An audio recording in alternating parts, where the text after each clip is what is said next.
mais tout est plus complexe que ce qu'on croit. Hein. Non, mais ça risque d'être assez le bordel quand même. Et ça, il faut s'y préparer, je pense. Une bonne boucherie sociale à l'ancienne.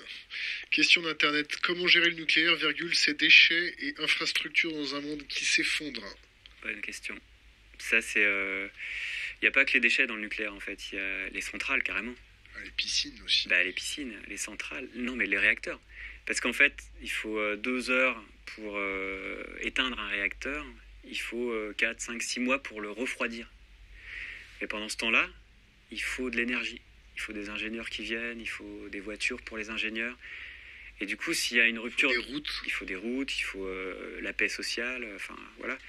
Et ça, c'est une question majeure. On n'a pas de réponse encore. Une petite réquisition.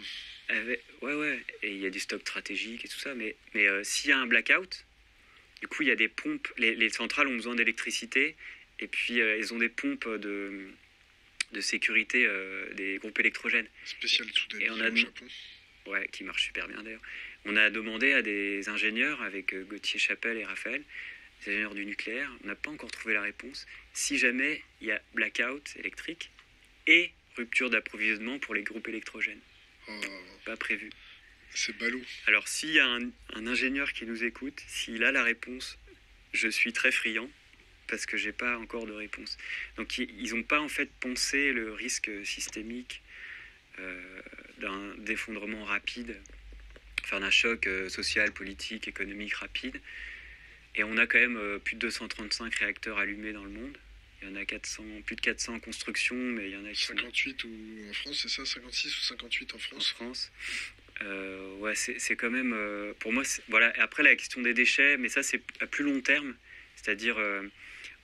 pour moi, on peut pas garantir une stabilité, enfin climatique déjà, énergétique, politique, sociale, économique sur le moyen et le long terme.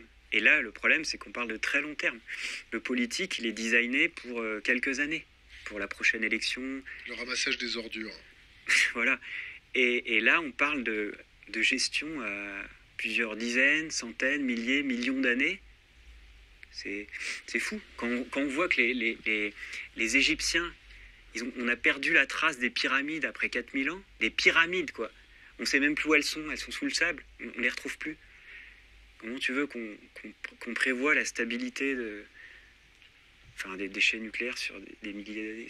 Ils voulaient mettre un tableau, tu sais, le cri, pour prévenir les futures générations qu'il ne fallait pas ouvrir. Ouais, c'est une grande question philosophique.